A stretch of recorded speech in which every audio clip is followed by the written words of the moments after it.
Hello friends, welcome to my channel. দেশ এবং দেশের বাইরে থেকে যারা আজকে আমার ভিডিওটি কন্টিনিউ করেছেন প্রত্যেককেই gardener tips with Kamal YouTube চ্যানেলে স্বাগতম। ছাদ বাগানে আমাদের যত ধরনের গাছ থাকুক না কেন, প্রত্যেক গাছটি আমাদের কাছে প্রিয়। তবে এর মধ্যে বাঙালি হিসাবে আমের দিকে আমাদের ঝোঁক বা টান, আকর্ষণ যাই বলুন না কেন সবচেয়ে বেশি। আম গাছে কখন ফল বা ফুল আসবে, কখন ফল বা ফুল ধরার মতো উপযোগী হবে, কিভাবে এখান থেকে ফল বা ফুল পেতে গাছগুলোকে ম্যাচুরিটি করব, এই নানা ধরনের কথা আমাদের মাথার মধ্যে ঘোরে।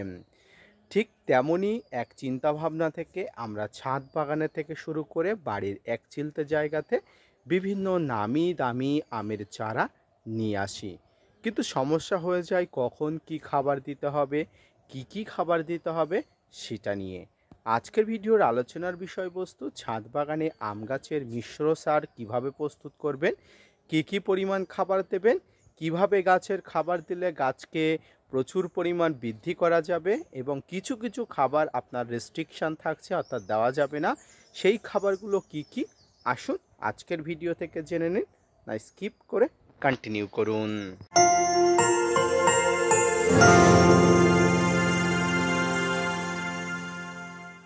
সম্মানীয় দর্শক এবং শ্রোতা বন্ধুগণ, যে যেখান থেকে আজকে আমার ভিডিওটি কন্টিনিউ করেছেন প্রত্যেককে নমস্কার, সালাম, আদাব জানিয়ে আজকের ছোট্ট উপস্থাপনাটি শুরু করছি।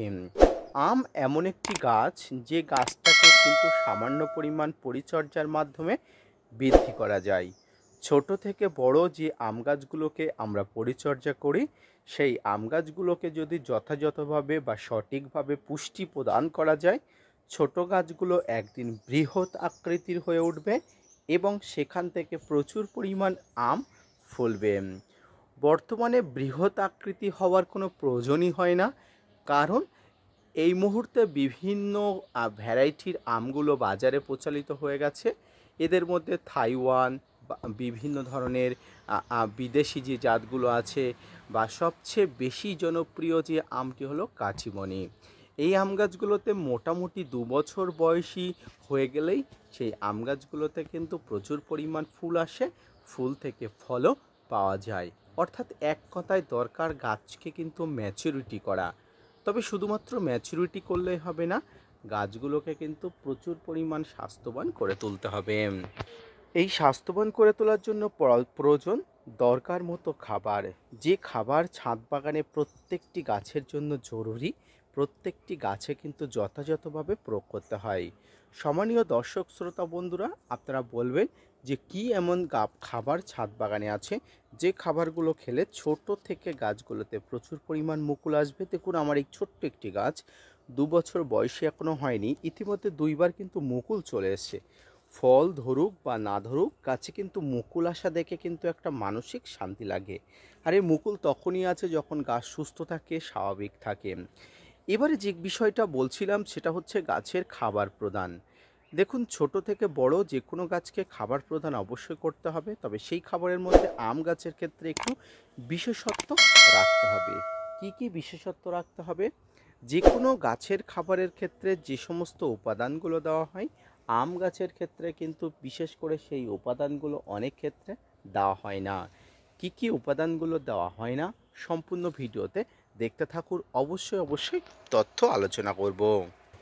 সমস্ত প্রকার গাছে যে ধরনের খাবার দেওয়া হয়, অর্থাৎ আমাদের কাছে যে ধরনের উপাদান থাকে, নিমখোল, শিংকুচি, হাড় গুঁড়ো, ভার্মিকম্পোস্ট, সর্ষের খোল, বাদাম খোল, বিভিন্ন ধরনের ফাঙ্গিসাইড, অর্থাৎ জৈব এবং রাসায়নিক পদার্থের সমন্বয়ে যে খাবার তৈরি করা হয়, সেই খাবারকে কিন্তু অবশ্যই গাছের গোড়ায় দেওয়া হয়। কিন্তু আম গাছের ক্ষেত্রে কিন্তু সম্পূর্ণ আলাদাভাবেই কিন্তু পরিচর্যা করতে হয়, খাবার প্রস্তুতকরণ করতে হয়। এই খাবারের মধ্যে অবশ্যই খোল জাতীয় পদার্থগুলোকে আপনাকে এড়িয়ে চলতে হবে। হ্যাঁ ফ্রেন্ডস, খোল জাতীয় পদার্থ বলতে নিম খোল, সর্ষের খোল, বাদাম খোল, এই 3 জাতীয় পদার্থকে যদি আপনি না এড়িয়ে যেতে পারেন, তাহলে ছাদ বাগানে আম গাছের কচি পাতা তো আসবেই না, অর্থাৎ গ্রোথ হবেই না। গাছের কচি পাতা মানে গ্রোথ অসম্ভবই, তাই কচি পাতা আনতে গেলে আপনাকে গ্রোথে মনোনিবেশ করতে হবে। আর এই মনোনিবেশ যখনই করবেন তখনই কিন্তু আপনাকে খাবার রেস্ট্রিকশানের দিকগুলোকে লক্ষ্য রাখতে হবে। শুধুমাত্র নিমখোল, সর্ষের খোল এবং বাদাম খোল এই 3 জাতীয় পদার্থ বাদ দিয়ে বাকি সমস্ত উপাদান যথাযথভাবে আপনার ছাদ বাগানে প্রয়োগ করতে পারেন, কোনো ধরনের অসুবিধা নেই। এবারে প্রশ্ন হলো যে এই 3 খোল জাতীয় পদার্থ কেন প্রয়োগ করতে পারবো না। দেখুন, এই 3 জাতীয় খোল অর্থাৎ সর্ষের খোল, নিমখোল, বাদাম খোল, এই 3 জাতীয় পদার্থে প্রচুর পরিমাণ নাইট্রোজেন থাকে। এই নাইট্রোজেন যদি একত্রে যোগ হয়ে যায় এবং গাছের গোড়াতে যদি প্রয়োগ করি তাহলে কিন্তু গাছের গোড়াতে নাইট্রোজেন টক্সিসিটি হয়ে যাবে। এর কারণে কিন্তু টবের গাছে প্রচুর পরিমাণ পাতা পোড়ার সমস্যা হতে পারে এবং গাছের গোড়া কিন্তু অ্যাটাক হতে পারে, গাছের শিকড় আক্রান্ত হতে পারে। তাই এই 3 খোল বাদ দিয়ে কিন্তু আপনাকে খাবার প্রস্তুতকরণ করতে হবে। এবারে তাহলে কি কি খাবার দিতে হবে?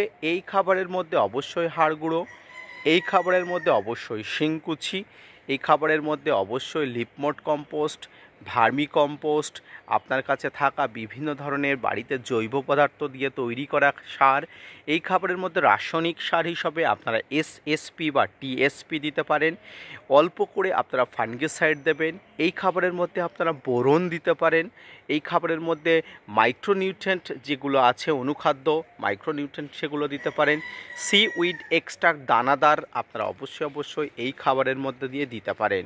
সমস্ত উপাদানগুলো অল্প অল্প করে দিয়ে সবচেয়ে বেশি যেগুলো হবে সেগুলো হলো শিংকুচি, হাড় গুঁড়ো, ভার্মি কম্পোস্ট, লিপমোট কম্পোস্ট, অর্থাৎ কম্পোস্ট যে সারগুলো হলো সেই সারের পরিমাণগুলো সবসময় বেশি দিয়ে বাকি যে উপাদানগুলো আছে সেই উপাদানগুলো 1-2 গ্রাম বা 1-2 চামচ দিয়ে আপনার খাবার প্রস্তুতকরণ করতে হয়। ধরুন আপনি 5 কেজি খাবার প্রস্তুতকরণ করবেন, সেক্ষেত্রে আপনাকে অবশ্যই 3 থেকে 3.5 কেজি বিভিন্ন কম্পোস্ট সারগুলো নিতে হবে। বিভিন্ন শিংকুচি, হাড় গুঁড়ো এগুলো একত্রে মিশিয়ে 3 থেকে 3.5 কেজি করে নিতে হবে। বাকি যে গুলো বাকি থাকবে সেগুলো কিন্তু 1-2 গ্রাম করে দিতে দিতে আপনার 5 কেজি পূর্ণ করে নিতে হবে। তবে অবশ্যই সমগ্র খাবারের মধ্যে ফাঙ্গিসাইডের পরিমাণটা একটু বেশি রাখবেন অন্যান্য উপাদানের থেকে। এইভাবে কিন্তু গাছের খাবার তৈরি করা হয়। এবারে এই খাবারটি প্রস্তুত করে সঙ্গে সঙ্গে কি গাছে দেওয়া যায়? উত্তর হবে না, কোনোভাবেই গাছে কিন্তু এই খাবারটি প্রস্তুত করে দেওয়া যাবে না।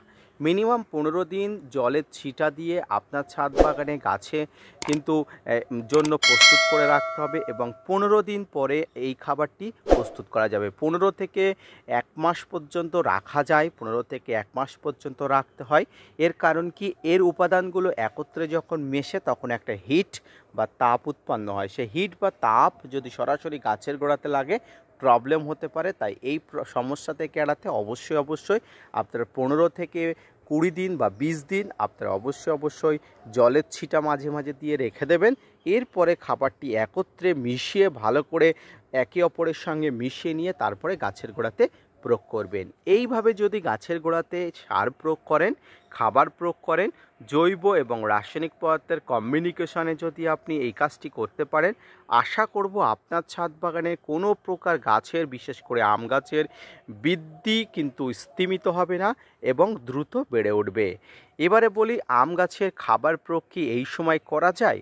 আমি বলবো হ্যাঁ, বর্ষা কমে গেছে, এই মুহূর্তে ছাদ বাগানের খাবার প্রয়োগ আপনি করে দিন, কোনো ধরনের কোনো অসুবিধা নেই। তবে যে পদ্ধতিটি বলেছি সেই পদ্ধতিতেই করবেন। খাবার প্রস্তুত করা থাকলে করে দিন, খাবার প্রস্তুত না করা থাকলে চিন্তা করবেন না, আজই খাবার প্রস্তুত করুন। আগামী 15 থেকে 20 দিন পরে অর্থাৎ সেপ্টেম্বর মাসের মাঝামাঝি বা সেপ্টেম্বর মাসের শেষের দিকে আপনি খাবার প্রয়োগ করে দিলে শীতের আগে যে খাবারটি দরকার সেই খাবারটি দেওয়া হয়ে গেল। এই মুহূর্তে আমার ছাদ বাগানের যে সমস্ত আম গাছগুলো আছে প্রত্যেকটি আম গাছে গত 15 থেকে 20 দিন আগে কিন্তু খাবার প্রয়োগ করে দিয়েছিলাম। গাছের গোড়াগুলো যদি আপনারা ভালো করে নিরীক্ষা করেন এখনও বুঝতে পারবেন যে সেই মিশ্র খাবারগুলো এখনও আছে এবং যে কালো কালো অংশগুলো দেখতে পাচ্ছেন সেগুলো অবশ্যই মিশ্র খাবারের অংশ। এখানে হাড় গুঁড়োও স্পষ্টভাবে পাওয়া যাচ্ছে। এরপরে এই 15 থেকে 20 দিন পরে যে খাবারটি দেওয়া হয়েছিল তার যে ক্রিয়া প্রতিক্রিয়া অবশ্যই গাছের কচি পাতার মধ্য দিয়ে কিন্তু দেখা যাচ্ছে। এইভাবে কিন্তু ছাদ বাগানে প্রত্যেকটি গাছে, বিশেষ করে আম গাছে পরিচর্যা করার জন্য খাবার প্রয়োগ করতে হয়, বৃদ্ধি করার জন্য গাছকে খাবার প্রয়োগের মাধ্যমে কিন্তু গাছকে বাড়িয়ে তুলতে হয়। আজকের ভিডিওটি এই পর্যন্ত। আশা করি আম গাছের খাবার প্রয়োগ পদ্ধতি বা আম গাছের খাবার প্রস্তুতকরণ পদ্ধতি সম্পর্কে আজকের যে বিস্তারিত আলোচনা করলাম সেটি বুঝতে পেরেছেন। যদি কোথাও অসুবিধা হয়, বুঝতে অসুবিধা হয়, অবশ্যই কমেন্টস করবেন। Gardener tips with Kamal YouTube channel সবসময় আপনাদের পাশে আছে। ধন্যবাদ।